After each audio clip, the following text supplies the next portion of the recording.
أعوذ بالله السميع العليم من الشيطان الرجيم بسم الله الرحمن الرحيم السلام عليكم ورحمة الله وبركاته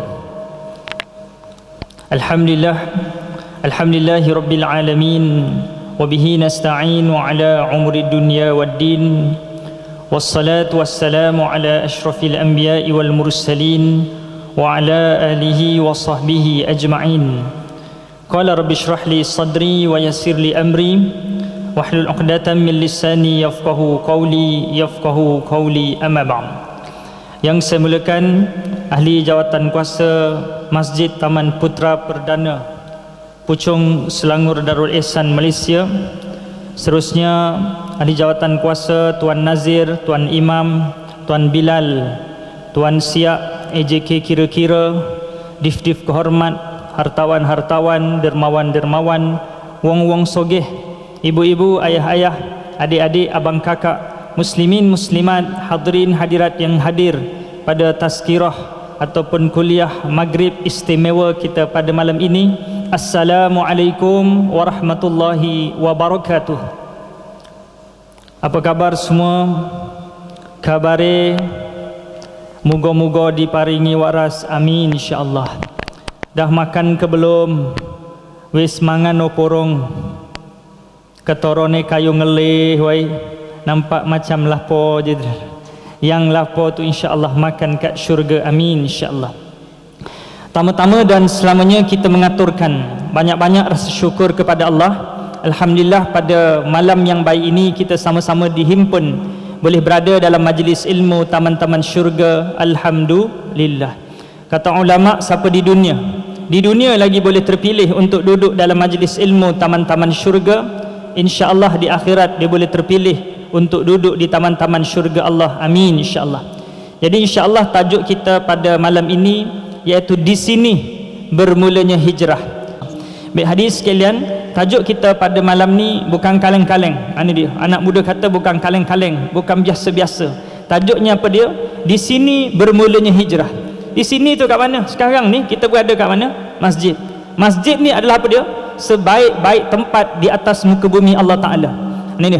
Kalau kita tanya kat mana tempat yang terbaik, mungkin ada di antara kita cakap Langkawi dia. Boleh makan siakap viral je. Kat mana tempat terbaik? Pergi Korea. Ya, tempat terbaik di atas muka bumi Allah Ta'ala ni adalah masjid. Jadi tuan-tuan, sekarang tuan-tuan berada di mana? Di tempat terbaik di atas muka bumi Allah Ta'ala. Ini dia. Jadi hadirin hadirat yang dikasihi Allah sekalian, maka tajuk kita pada hari ini iaitu di sini bermulanya hijrah. Tuan-tuan, setiap di antara kita, maka dalam hidup kita, perjalanan kita ni menuju Allah Ta'ala. Ini dia. Sesiapa yang mana meletakkan perjalanan dia menuju Allah, maka dia sedang menuju kepada kejayaan. Dan barang siapa yang berjalan membelakangi Allah, dia cuba berjalan untuk menuju kehancuran, ya, menuju kekecewaan, menuju ke kegelapan, menuju kesusahan, menuju ke kecewaan. Ini dia. Dan sesiapa yang cuba tinggalkan Allah, maka dia akan apa dia? Dia akan serabut. Tuan-tuan, makhluk yang paling serabut dalam dunia ni apa dia? Manusia. Ini dia. Kalau orang muda panggil makhluk paling tak relax. Tuan-tuan, saya nak tanya, ayam, unta, kambing, lembu, ada maybank to you tak? Ada CMB klik tak? Dia tak ada simpanan kan, tapi dia boleh tenang, keluar pagi, ya, balik gelap. Ini dia. Tuan-tuan, kita ni yang sebahagian di antara kita ada simpanan. Ini dia, simpanan hari tua ada, duit pencen ada, duit simpanan ada, tapi kita boleh tak tenang dalam hidup. Karena Allah Ta'ala sebut dalam Al-Quran, a'udzubillahi minasyaitanir rajim, wa lanabluwannakum bisyai'in minal khawfi wal ju'i wa naqsim minal amwali wal anfusi wath thamarat wa basyiris sabirin. Pasti Allah Ta'ala akan bebankan ujian apa dia? Yang pertama, minal khawf, kebimbangan. Ini dia. Ju', kelaparan. Wa naqsim minal amwal, kurang harta. Wath thamarat, ya, kurangnya hasil. Wa basyiris sabirin, berilah berita gembira kepada orang sabar. Hadirin sekalian, tajuk kita pada hari ini iaitu penghijrahan itu bermula dari sini. Apa yang kita nak hijrahkan? Hijrah kita adalah apa dia? Daripada kesesatan kepada apa dia? Kepada cahaya Allah. daripada kekeliruan kepada kebenaran, daripada kesempitan kepada kelapangan. Kesempitan itu yang kita maksudkan adalah dunia. Dunia, tuan-tuan, apa? Dalam kita biasa sebut dekat kedai-kedai kopi, ni dunia. Dunia ni apa? Dunia nombor satu yang menyebabkan terhalang kita kepada Allah, yang menyebabkan hijab pada Allah. Apa contoh yang menyebabkan hijab pada Allah? Contohnya bila mana kita sakit, kita akan nampak ubat dulu. Tapi orang yang mana bila dia sakit, dia nampak ni hujan datang daripada Allah. Tuan-tuan, bila mana solat Jumaat tadi, berapa ribu sini lebih kurang anggaran yang hadir berapa ribu? 3,000, 4,000. Ya. Lebih kurang tu ya, 3-4 ribu yang hadir. Tuan-tuan, kita keluar je, slipper kita terhilang. Allah. Tuan-tuan, orang yang dia melihat sebab, dia akan sumpah sekarang 7 keturunan. Siapa pergi ambil slipper aku ni? Tapi orang yang mana dia keluar je, dia tengok, subhanallah, daripada 4,000 orang yang datang, kenapa slipper kita yang hilang? Maka dia akan muhasabah, ini memang bahagian saya. Hari ni bahagian saya. Orang lain ada bahagian orang lain. Ada orang bahagian dia anak dia kat penjara, ada orang bahagian dia apa dia? Ya, beratur queue nak masuk mahkamah. Ada orang bahagian dia apa dia? Ada bahagian dia, ya, anak dia kena bunuh. Ada bahagian dia apa dia? Sakit jantung, cimanih, darah tinggi. Ada bahagian dia kereta baru dilanggar, masuk bengkel. Setiap orang ada bahagian. Hari ni tuan-tuan, tak kala mana kita dihimpit ujian, bukan kita seorang, ini bahagian kita. Maka orang mukmin akan melihat ini adalah bahagian Allah kepada diri saya untuk memberi apa dia? Ujian, mengangkat darjat, menghapuskan dosa, memberi ruang muhasabah supaya kita apa dia? Ada nilai di sisi Allah Subhanahu wa taala. Ini orang positif. Ini dia. Jadi kalau orang yang cintakan dunia, maka apa dia? Maka dia akan nampak orang yang ambil slipper dia punca kepada kesusahan. Ini dia. Orang yang menyebabkan onak punca kesusahan. Tapi orang mukmin dia akan tengok timeline kehidupan kita bukan baru dirancang sehari dua, seminggu dua, tapi sejak azali lagi. Orang begini dia tidak melihat sebab, tapi dia mula melihat punca sebab. Hakikat ujian datang daripada Allah, yang mana dia boleh tenang. Ini dia. Anak-anak muda kita nyanyi biasa, tenang ribu jiwa. Siapakah orang yang boleh tenang? Orang yang dia mula kembali kepada Allah. Orang yang mana tak kembali kepada Allah sentiasa akan dihukum dengan keserabutan. Siapakah orang yang tak tenang? Yang nombor satu, hubbud dunia, pencinta dunia. Dalam sebuah hadis ada sebut mafhumnya, bahawa siapa yang hala tujunya, fokusnya, cita-citanya hanya semata-mata dunia, nombor satu, Allah akan memecah belahkan kehidupannya, mencerai beraikan kehidupannya. Yang kedua, akan apa dia? Akan ditakutkan, akan dimomokkan dengan apa dia? Dengan tidak ada rasa cukup. Tuan-tuan pernah tak dalam hidup kita kan, gaji 2,000, kalaulah gaji 5,000 mesti dapat simpan 3,000. Saya nak tanya, betul ke tuan-tuan yang dah gaji 5,000 boleh simpan 3,000 sebulan? Siapa yang gaji 5,000 kalaulah gaji 10,000 mesti dapat simpan 5,000 sebulan? Betul ke kalau gaji 10,000 dapat simpan 5,000 sebulan? Kerana apa dia? Kerana bertambah pendapatan, bertambah keinginan. Setuju ke setuju? Ini dia. Jadi sesiapa yang fokusnya, cintanya dunia, Allah Ta'ala akan jadi apa dia? Sentiasa tak rasa, tidak ada rasa cukup. Ini dia. Dah banyak nak lagi, akhirnya orang tamak dia sentiasa rugi. Orang tamak akan dikenakan 4 benda. Nombor satu, dia akan tidak boleh ada rasa syukur. Yang kedua, dia akan sentiasa sibuk. Yang ketiga, dia akan sentiasa penat. Ini dia. Yang kesiannya tuan-tuan, dia penat yang akhirnya dia tidak dapat apa yang dia penatkan. Yang keempat apa dia? Yang keempat, dia akan dibelenggu dengan perasaan bimbang. Ini dia. Tuan-tuan, orang yang mana dia tamak, dia sentiasa bimbang. Orang Jawa panggil takut kelong, takut dicolong. Tuan-tuan, ada orang Jawa sini. Apa benda takut kelong, takut dicolong? Takut berkurang, takut apa dia? Diambil orang. Tuan-tuan, saya nak tanya, kalau tuan-tuan pakai slipper 1/2 juta, agak-agak tuan-tuan bimbang tak semayang sini? Semayang asyik toleh-toleh belakang. Kita tanya Haji semayang toleh-toleh belakang 10 kali tadi, mazhab mana tadi? Ustaz, slipper saya harga 1/2 juta. Tuan-tuan, nak bagi tahu tanda kejahilan seseorang apabila kita menyangka bila kita senang, bila kita kaya, kita senang. Ini dia. Kerana apa dia? Kerana orang kaya belum tentu senang. Tapi kejarlah apa dia? Kejarlah tenang. Kerana apa dia? Orang tenang pasti senang, orang senang belum tentu tenang. Ini dia. Hadirin hadirat yang dikasihi Allah sekalian, maka perjalanan hidup kita ni tuan-tuan, dalam hijrah, nombor satu yang kita nak hijrahkan apa dia? Nombor satu apa dia? Hijrahkan nawaitu kita.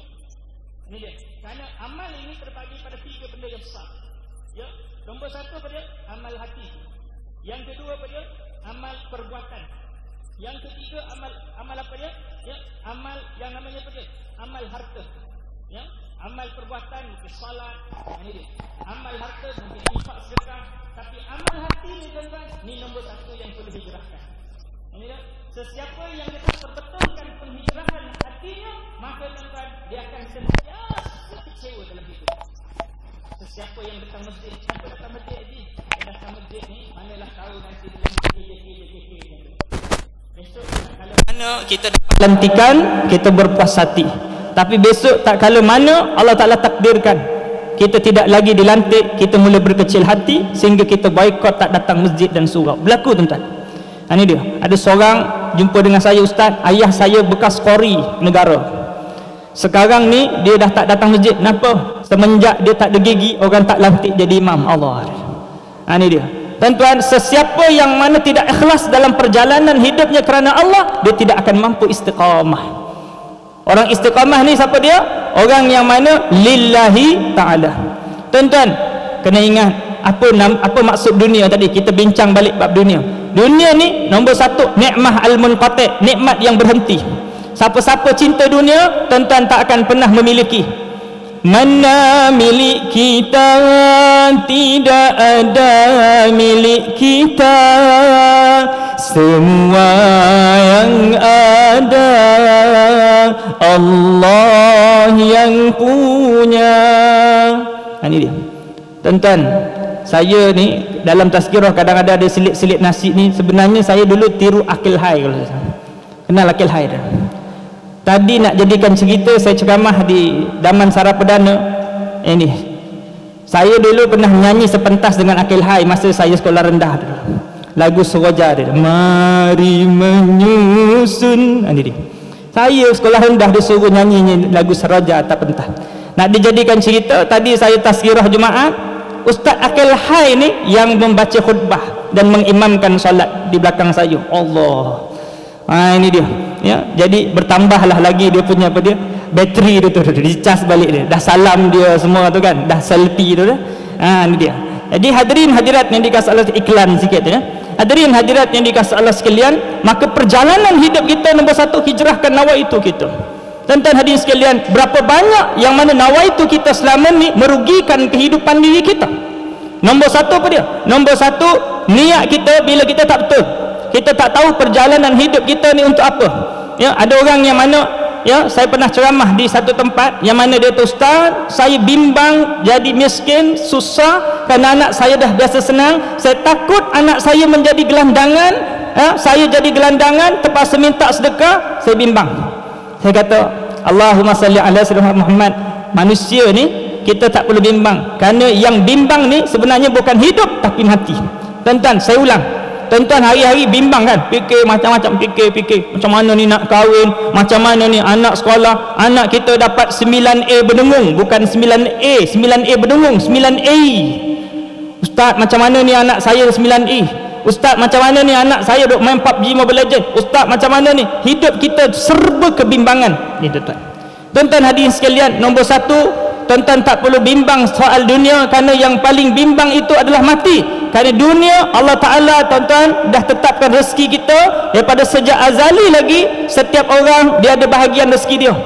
Tuan-tuan, kalau anak kita ada 5, setiap orang dah tulis, yang ni rezeki dia 1 kontena beras. Selagi tak habis 1 kontena, tak akan mati tuan-tuan. Yang ni kena minum berapa galon air. Tuan-tuan, tak cukup 1 teguk tuan-tuan untuk komplitkan 1 galon.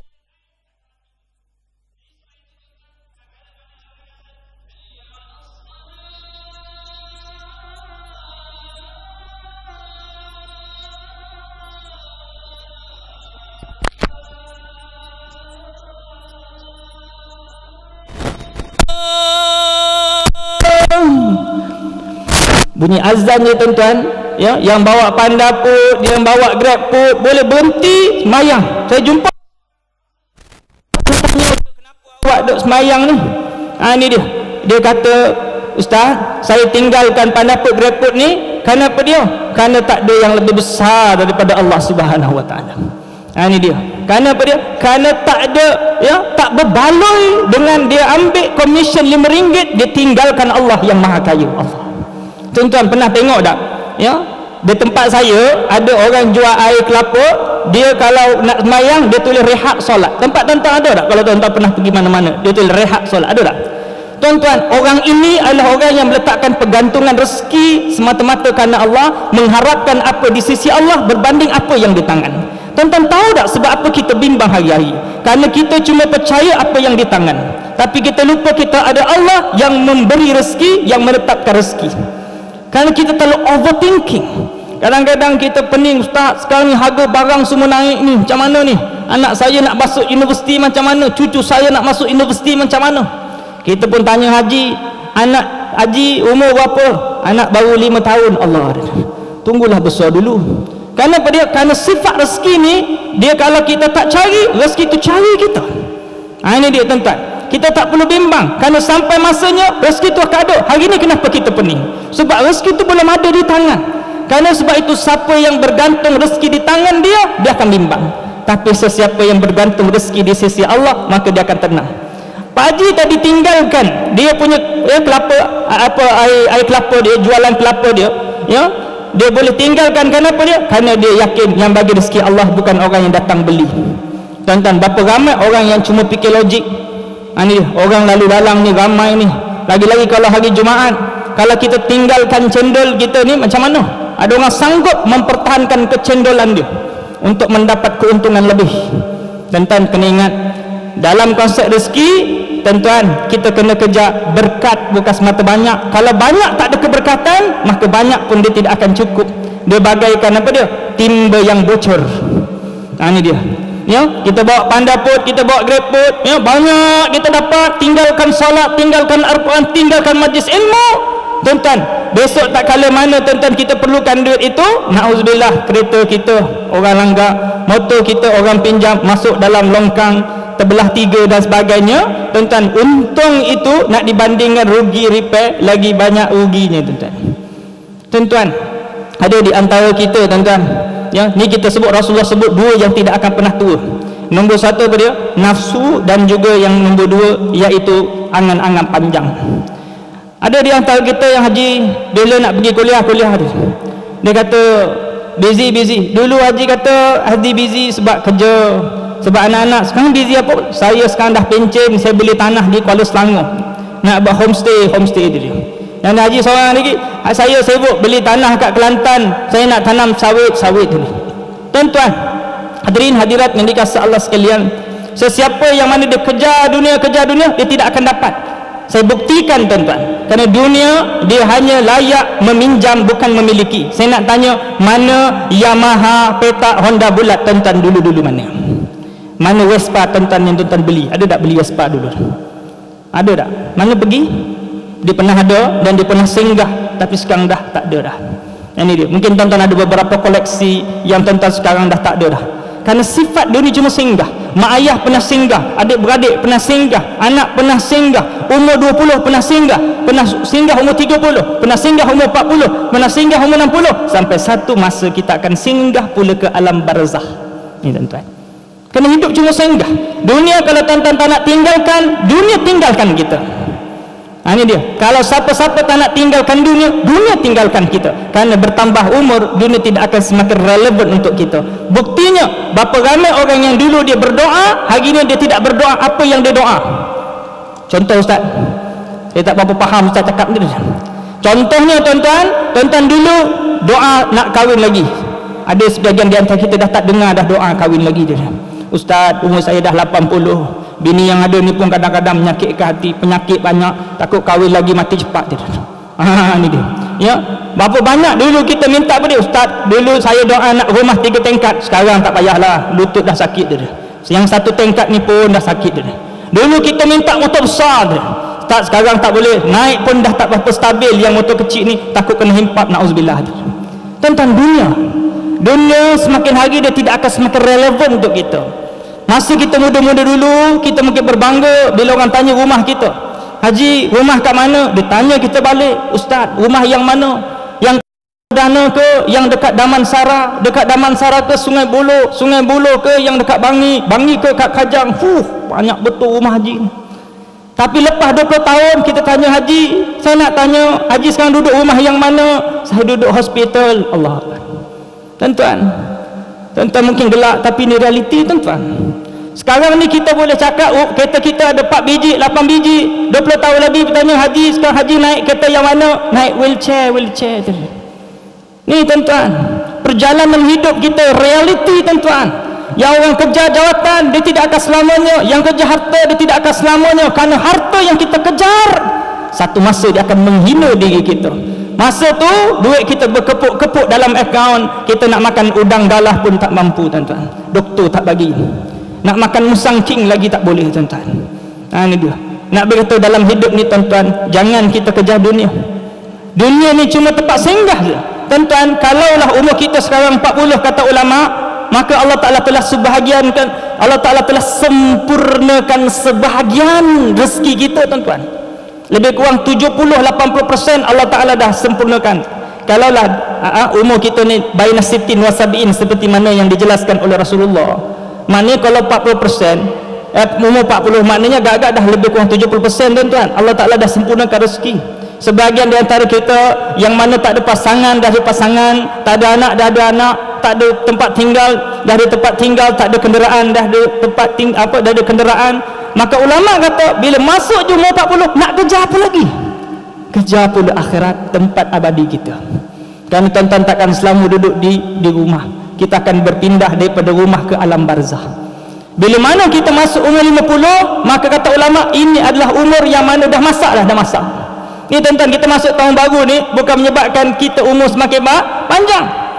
Kan kita biasa dengar, hidup ini bagai lampu dinding yang dinyalakan di malam hari.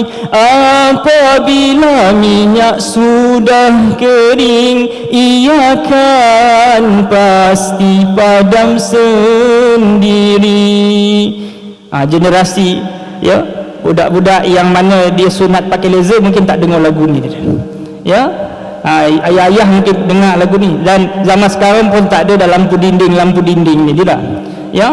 Zaman sekarang kita senang cakap lilin makin bakar makin habis, macam tu umur makin bertambah makin berkurang tuan-tuan. Umur 50 kata ulama umur yang dah matang, orang Jawa panggil dah masak. Umur yang mana dia dah boleh dituai, dah boleh dipetik anytime, bila-bila masa Allah Ta'ala boleh ambil kita.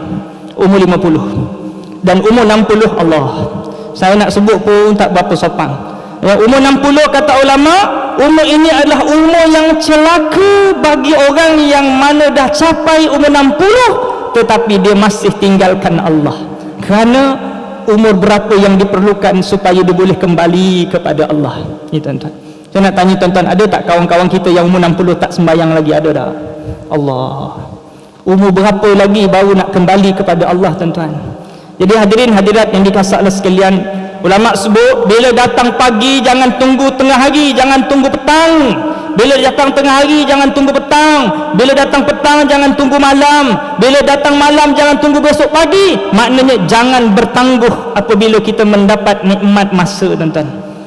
Allah Ta'ala bersumpah wal asr, demi masa, innal insana lafi khusr, sesungguhnya ya manusia ini duduk dalam kerugian. Manusia ni siapa? Semualah.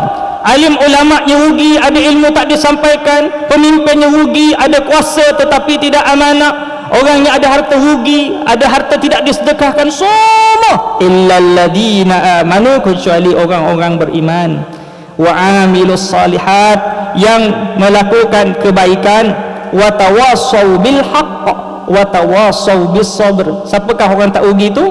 Orang yang juga berpesan-pesan kepada kebenaran dan kesabaran. Tuan-tuan, sekarang ni tuan-tuan zaman ya kita kata gelanggang pilihan raya. Tuan-tuan berhati-hati bila kita berkata-kata. Kerana terlajak perahu boleh diundur, terlajak kata tidak ada gunanya tuan-tuan. Ni zaman mungkin fitnah memfitnah, zaman adu domba. Mudah-mudahan kita ahli masjid terselamat tuan-tuan. Kerana apa dia? Kerana apabila kita mengata, tuan-tuan, kita telah memindahkan pahala kita ke akaun orang lain. Dan yang paling kita bimbang, dosa orang lain di atas timbangan kita. Wal na'udzubillah, tuan-tuan. Baik itu, tuan-tuan, ya, min husnil islamil mar'i, kata Rasulullah, tarkuhu ma la ya'ni. Tanda baiknya seseorang apabila dia berjaya meninggalkan apa yang tak kena mengena dengan kita. Tuan-tuan, ada media sosial, saya yakin, sama ada Facebooknya, TikToknya, Twitternya, apa lagi, Litmeshnya, apa lagi, saya pun tak berapa arif ni, tuan-tuan, ya. Tuan-tuan buka saja media sosial, WhatsApp dan sebagainya, tuan-tuan buka, yang ada kaitan tuan-tuan baca, tak ada kaitan tuan-tuan skip, tuan-tuan. Ini dia, yang ada kaitan tuan-tuan baca, tak ada kaitan tuan-tuan skip. Sebab apa, tuan-tuan? Sebab orang mukmin ni, tuan-tuan, dia akan menyangka dirinya rosak, dirinya roboh, dirinya pendosa, dirinya hina, dirinya lemah. Cuma Allah tutup aib kita. Kalau Allah buka aib kita, tak ada seorang pun yang berani dekat dengan kita, tuan-tuan.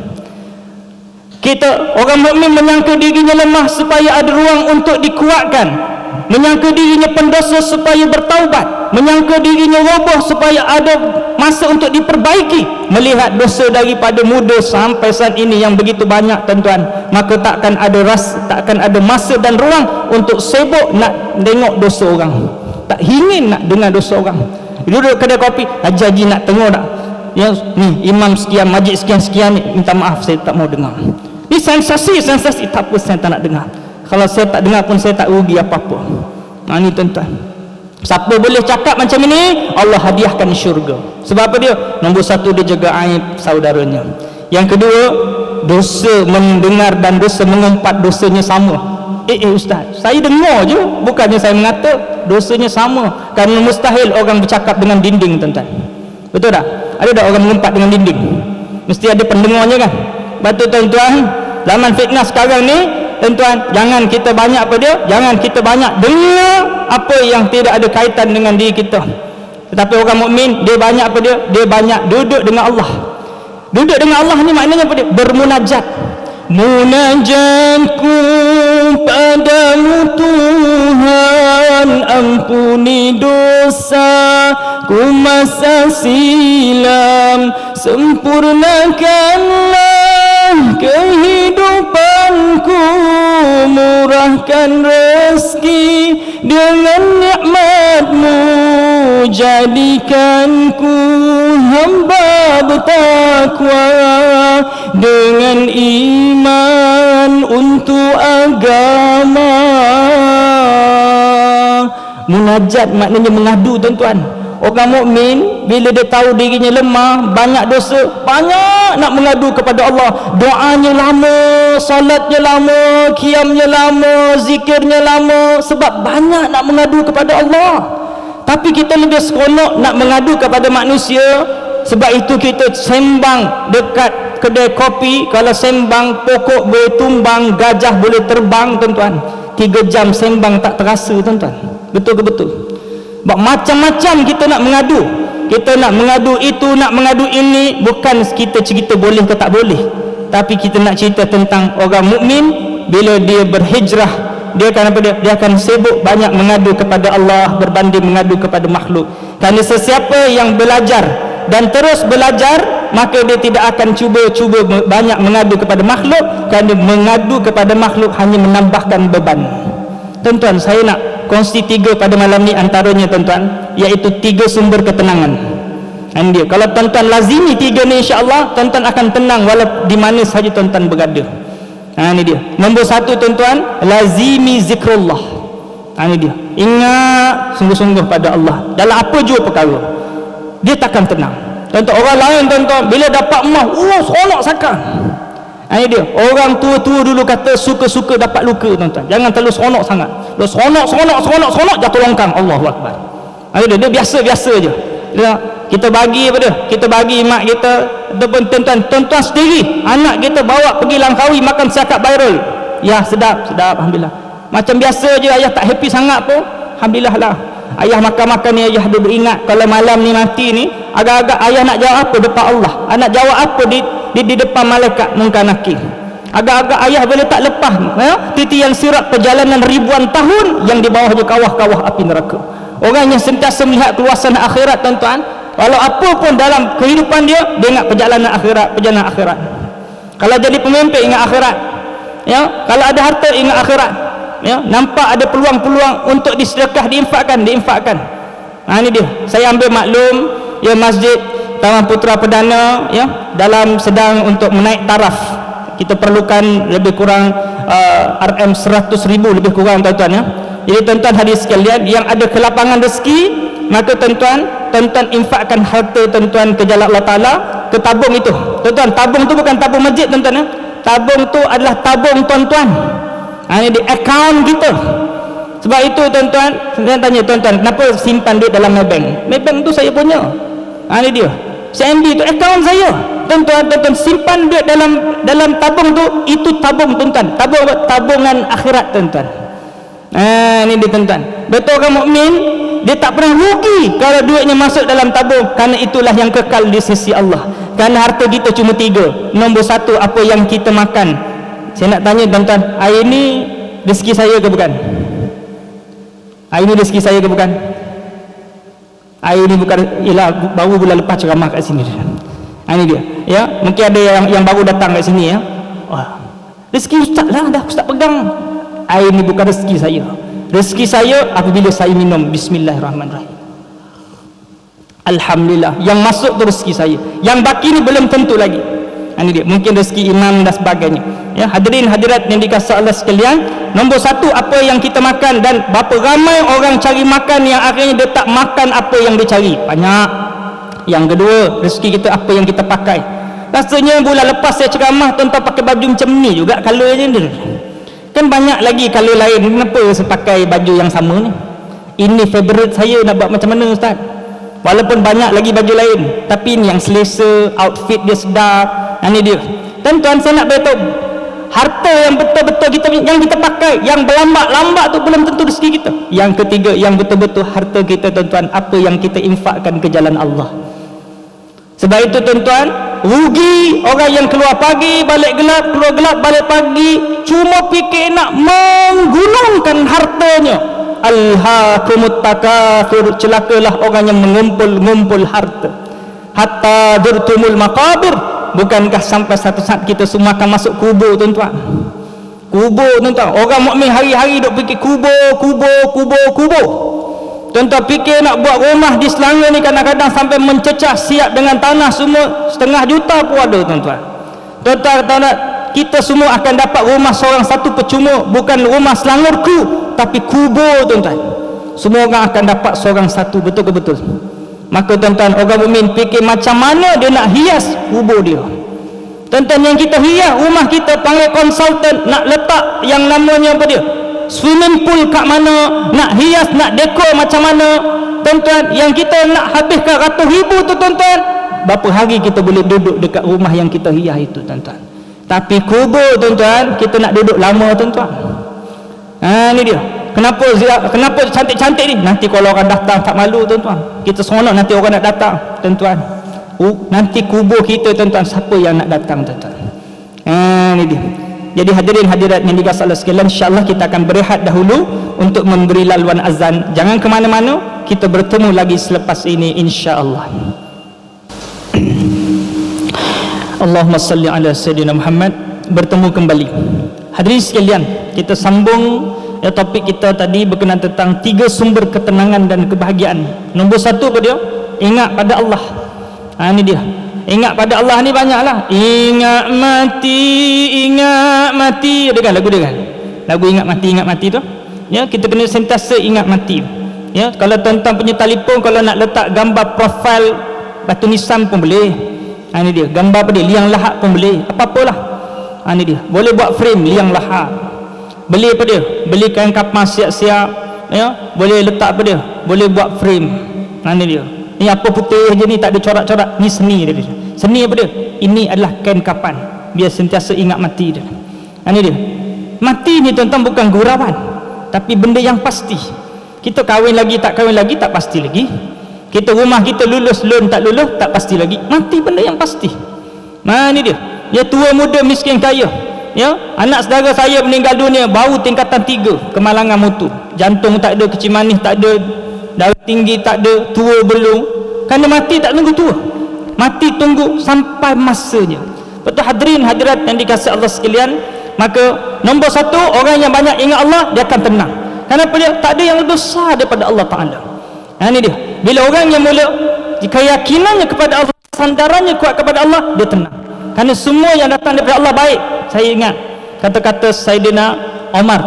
Ini dia kata, aku tak kisah pada pagi ini sama ada baik ataupun tidak baik, kerana aku tidak tahu sama ada pada dia yang datang baik tak baik itu baik ataupun tidak baik untuk diri aku. Ini tak kisah pagi itu dapat mesej siapa pun, semuanya alhamdulillah. Dapat call daripada guru disiplin, Assalamualaikum tuan, anak tuan terlibat dengan isyak wakuk baru darjah 1, dia cakap alhamdulillah. Dia ini dia alhamdulillah. Apa cakap alhamdulillah? Alhamdulillah, kecil-kecil dah kantoi, nanti senang saya nak repair, melentur bulu biar daripada rebung balik, nanti saya tahu apa saya nak buat. Berbanding besok kalau dah umur 30 40 nak repair dah tak boleh, dah kematu tu. Ini dia ya. Bila hadirin sekalian jatuh motor cakap alhamdulillah. Haji seronok ke jatuh motor? Cakap alhamdulillah. Alhamdulillah lah ustaz, cedera sikit je, motor ni terbelah 3 tak apa, boleh beli. Tapi nyawa ramai orang yang mana jatuh macam ni, tengok motor terbelah 3 dah tinggal batu nisan dah. Tuan-tuan, orang ni bila keyakinan kepada Allah kuat, dirinya tenang dalam apa juga keadaan. Ini dia ya. Bila baru je kena rugi 200,000 cakap alhamdulillah. Ini dia baru ni, tak baru lah. Ada seorang makcik tu, suami dia kaki kena potong, dia cakap dengan saya, alhamdulillah ustaz, suami saya kaki kena potong kecil mana tu. Dan makcik ni cakap alhamdulillah, suami saya jenis tak solat ustaz, bila kaki kena potong, semenjak kaki kena potong semayang. Tuan-tuan, orang mukmin ujian apa dia? Ujian ni penyelesaian. Ujian tu beban, tetapi beban untuk mengangkat beban yang jauh lebih berat dan besar. Tuan-tuan, 200,000 Allah Ta'ala ambil bukan banyak. Banyak kerana kita cinta pada dunia. Tuan-tuan, 200,000 tu memang banyak, tetapi yang banyak tuan-tuan nak kumpul masa banyak habis. Masa dengan anak ajak main apa dia? Anak ajak main layang-layang, busy. Jiran ajak pergi mancing, busy. Isteri ajak pergi Langkawi makan sarap barat, busy. Mak ayah ajak pergi appointment doktor, busy. Sampai masanya kita nak fokus kumpul 200,000 dah dapat, kita tamak, kita join ML, kita join apa benda yang kita tak pasti, akhirnya kena tipu, akhirnya terduduk kita. Maka orang mukmin yang ada tarbiyah Islam dia cakap alhamdulillah. Kenapa dia? Kerana inilah titik poin yang menyebabkan berhentinya dia daripada cintakan dunia. Kerana pada yang dulu dia penat, akhirnya dia tak dapat apa yang dia penatkan. Yang dulu dia sibuk, akhirnya dia tidak dapat apa yang disibukkan. Akhirnya betul lah, rezeki kita tidak akan dapat lebih daripada apa yang Allah dah tetapkan. Tuan-tuan boleh cari banyak, belum tentu tuan-tuan dapat guna banyak. Di kemudian hari mungkin tuan-tuan yang banyak tu, tapi berapa banyak sangat yang kita boleh pakai. Ini dia. Time tengah muda sehat, kita seronok kumpul. Besok Allah Ta'ala ni nak tunjuk kuasa Allah Ta'ala, yang mana rezeki ni Allah Ta'ala punya. Satu je Allah Ta'ala bagi, apa dia? Sakit. Tuan-tuan, sakit tuan-tuan, bini ada 4 pun tak boleh buat apa, sakit terlantar ni tuan-tuan. Sakit tuan-tuan, kereta ada 10 biji pun tak boleh buat apa, tengok je lah tuan-tuan. Betul tak? Ni dia nak bagi tahu sesombong apa jawatan kita, harta kita, pengaruh kita. Bila Allah Ta'ala bagi sakit saja, menyebabkan pada hilang semua nikmat. Bagilah makanan sedap pun tak lalu. Nampak tak? Nak bagi tahu semua Allah Ta'ala punya. Sebab itu hadirin sekalian, orang mukmin dia akan kembali kepada Allah sebelum kembali kepada Allah. Kita kembali kepada Allah ni mati ya. Sebelum mati dah kembali dah balik dah pada Allah. Ini dia. Wa raja'na ila Allah wa nadimna ala ma fa'alna. Kami kembali ya Allah, kami kembali, kami menyesal ya Allah di atas apa yang telah kami lakukan ya Allah. Ini dia. Dulu waktu muda-muda kita lari tinggalkan, sekarang kita berlari untuk bertemu kepada Allah, dan kita tidak akan sesekali berinjak meninggalkan Allah lagi. Ini dia ya. Belum start je kita melangkah untuk mendekatkan diri kepada Allah. Nombor 1, Allah tak akan bagi penghijrahan ini, Allah Ta'ala akan ujian. Nombor 1, tuan-tuan akan kehilangan kawan. Ini dia tuan-tuan. kawan, tuan-tuan boleh kawan seramai mana, tapi tuan-tuan ingat, bila kita mati bukan semua yang akan membantu kita. Jadi tuan-tuan, jangan cari kawan yang ramai semata-mata, tapi carilah sahabat. Ini dia. Tuan-tuan tahu tak sahabat yang betul-betul setia dengan kita siapa? Al-Quran. Haji, saya tengok Haji dah pencen, kawan tak ada, orang duduk kat kedai kopi sembang kosong apa semua. Haji duduk rumah je. Haji tak boring, tak ada boring ke? Apa jawapannya? Bila saya datang kuliah, ilmu-ilmu agama dapat membetulkan cara fikir saya. Dulu saya banyak berhibur dengan dunia, sekarang saya mula berhibur dengan Allah. Tuan-tuan, kalaulah orang main game, orang boleh berhibur dengan dunia seronok, macam mana orang berhibur dengan Allah dia tak dapat nikmat? Apa contoh berhibur dengan Allah? Salat. Apa contoh berhibur dengan Allah? Baca Quran. Apa contoh berhibur dengan Allah? Bangun malam, menjadi hiburan. Punya seronok tak seronok, kalau terlepas bangun malam, Allah, terlepas salat duha, Allah, terlepas baca ilmu, Allah, terlepas salat sunat, Allah, rasa kurian, rugi. Seperti mana anak-anak kecil menangis bila tak dapat PlayStation, tak dapat game, tak dapat telefon, macam itulah orang yang kerinduan kepada Allah bila terlepas sembahyang, bila terlepas baca Quran, boleh menitis air mata, tuan-tuan, menitis air mata. Kerana tuan-tuan, terlepas dunia kita masih ada akhirat, tetapi kalau terlepas akhirat tidak mungkin kembali semula ke dunia. Jadi tuan-tuan, 3 ya, cara untuk kita mendapat ketenangan. Nombor 1, dekatkan diri kepada Allah. Yang kedua, banyak duduk dengan orang saleh. Yang ketiga, banyak duduk dengan orang alim. Duduk dengan orang saleh ni menyebabkan kita tenang, ya. Duduk dengan alim ni dapat menunjukkan jalan. Duduk dengan orang saleh ni akan menunjukkan akhirat. Duduk dengan orang talah, lawan saleh talah, dah akan banyak bercerita tentang dunia. Tuan-tuan, bila duduk dengan orang buruk akhlak, nombor 1 tuan-tuan akan dengar umpatan. Semakin banyak umpatan kita dengar, dia membebankan kehidupan. Yang kedua, kita akan banyak dengar tentang dunia. Semakin banyak kita dengar tentang dunia, kita akan panjang angan-angan. Dan yang seterusnya akan bertambah hasad dengki. Tuan-tuan tak pergi pun rumah Haji Daulah tu, tapi kawan kita si Saad cerita, Haji Daulah sekarang dia dapat jawatan hebat, rumah dia dah besar, kereta 3 biji. Ini dia, kita mula hasad. Tuan-tuan, bila banyak duduk dengan ahli dunia, kita akan menyebabkan terbeban. Tuan-tuan, duduk banyak dengan orang saleh, cerita tentang kelapangan akhirat. Sebab sifat dunia sempit, semakin banyak kita dapat semakin sempit. Tak percaya tuan-tuan? Tuan-tuan, semakin banyak harta, semakin sempit untuk baca Quran. Semakin banyak jawatan, semakin sempit untuk kita bangun malam. Semakin banyak pengaruh, semakin sempit untuk kita melazimi zikrullah. Kalau tiga-tiga ni nikmat ni, kita tak gunakan untuk kembali kepada Allah. Tapi kalau jawatan untuk bantu masyarakat, harta untuk bantu kepada masyarakat, semuanya lillahi ta'ala, maka harta itu menjadi lapang. Apakah cara kita nak mempertahankan nikmat yang kita dapat sekarang? Nikmat harta, nikmat panca indera, nikmat anak, nikmat apa saja, jawapannya dengan bersyukur. Tuan-tuan, duit habis. Kalau kita infakkan, man bana masjidan lillah banallahu lahul jannah mithlah, barang sesiapa yang membina rumah Allah kerana Allah, maka akan dibina mahligai di syurga Allah. Ni tuan-tuan. Jadi masjid, saya ulang balik ya tuan-tuan, sedang untuk membina naik taraf yang memerlukan kos lebih kurang 100,000. Ada tabung di tengah tu bagi tuan-tuan yang ada kelapang rezeki. Kalau tuan-tuan tak bawa duit, ada nombor akaun, tuan-tuan boleh snap, kemudian balik rumah berazam untuk bantu siapkan. Tuan-tuan sedekah, tuan-tuan mati malam ni, tuan-tuan tak menyesal, sumpah tak menyesal tuan-tuan, kerana ada bekal yang kita nak bawa depan Allah. Sungguh kita sungguh tuan-tuan. Ni dia tuan-tuan, insya-Allah. Ya, baik hadirin hadirat yang dikasihi Allah sekalian, sebagai kesimpulan penghijrahan kita tuan-tuan hadirin sekalian, nombor 1 tadi saya ingat tentang nawaitu. Kenapa saya ingatkan nawaitu? Sebab saya dimaklumkan nanti ada ceramah hijrah juga pada 19 subuh tu nanti. Ya, jadi pada hari ini kita cerita tentang nawaitu. Kerana innama ala amalu binniyat, perjalanan hidup ni bergantung pada niat. Tentu akan dapat apa yang tuan-tuan niatkan. Kalau duduk di dunia sekadar nak dapat dunia, Allah Ta'ala tak akan rugikan sepusim pun tuan-tuan. Tuan-tuan nak dapat apa? Rumah, tuan-tuan boleh dapat rumah.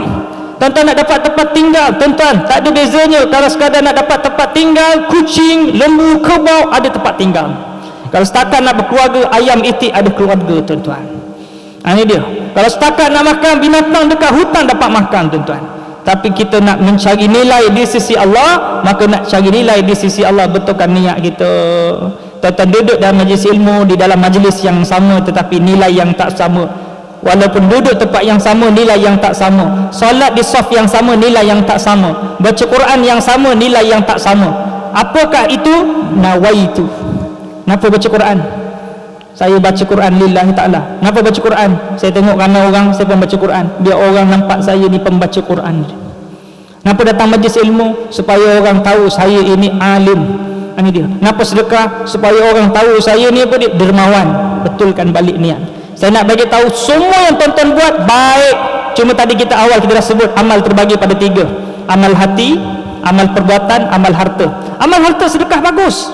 Jangan sebab nawai itu salah dah tak sedekah. Jangan sebab nawai itu salah dah tak baca Quran. Jangan sebab nawai itu salah dah tak datang masjid. Yang kita perlu betulkan cuma niat kita sahaja. Ini tuan-tuan. Ya, tiba-tiba saya tengah ceramah ni tengok yang live tengok sampai 9 juta. Saya pun rasa kagum.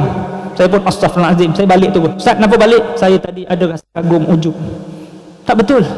Kerana yang salah cuma niat saja yang diperlu baiki. Kadang-kadang kita tuan-tuan, ya, imam ke dan sebagainya kan, kita baca sedap, ya, tengok ada rombongan daripada Kedah, ya, ramai. Kita pula bujang pula kan. Oh, malam ni nak kena baca tarunum sedap-sedap. Mana tahu sangkut dia dengan anak-anak haji dia, contoh kan. Niat kita kadang-kadang tengah baca Alif Lam Mim Tanzilul Kitab la raiba fihi Rabbil Alamin Am yakununa iftarah bal huwal haqqu min rabbika litunzira qaum ila ayat. Hadirin sekalian, kita tengah baca sedap-sedap ni tuan-tuan, hati ni tiba-tiba datang. Tuan-tuan, betulkan balik nawai itu saja. Jangan batalkan pula sembahyang tu kan. Jadi hadirin hadirat yang dikasihi Allah sekalian, ya, jadi saya rasa sekadar itulah perkongsian kita pada hari ini, ya. Untuk itu sama-sama kita nawai itu kita betulkan balik. Tuan-tuan akan dapat apa yang tuan-tuan niatkan. Kalau setakat nak dapat rumah, nak dapat jawatan, boleh dapat. Fir'aun pun dapat tuan-tuan. Korun pun dapat harta tuan-tuan. Kalau sekadar itu, jangan sekadar itu. Tapi kita apa dia? Kita nak dapat mardatillah, nak dapat pandangan Allah, nak dapat apa yang di sisi Allah. Di sisi makhluk semua orang boleh dapat sikit banyak lain kita. Yang penting yang paling besar nilai kita apabila kita ada nilai di sisi Allah, insya-Allah. Jadi ini proses yang kita perlu usahakan pelan-pelan, ya. Kalau tak boleh buat semua, jangan tinggal semua. Kita pelan-pelan, mulakan pelan-pelan sembahyang duha. Kalau belum buat solat duha, yang belum cukup solat, cukupkan solat. Yang belum puasa Isnin Khamis, boleh Isnin Khamis. Yang boleh sedekah pelan-pelan. Mudah-mudahan kita semua mendapat kesempatan mendapat jannatul firdaus, amin, insya-Allah. Jadi yang baik itu datangnya daripada Allah ke lemah diri saya. Sebelum akhir pertemuan, tuan-tuan yang nak dapatkan saya punya oleh-oleh, kita ada, ya, kita ada beberapa produk di belakang. Semuanya boleh ambil dahulu. Di botol ada nombor akaun, boleh transfer bila lapang, insya-Allah. Wabillahi taufiq wal hidayah. Wassalamualaikum warahmatullahi wabarakatuh.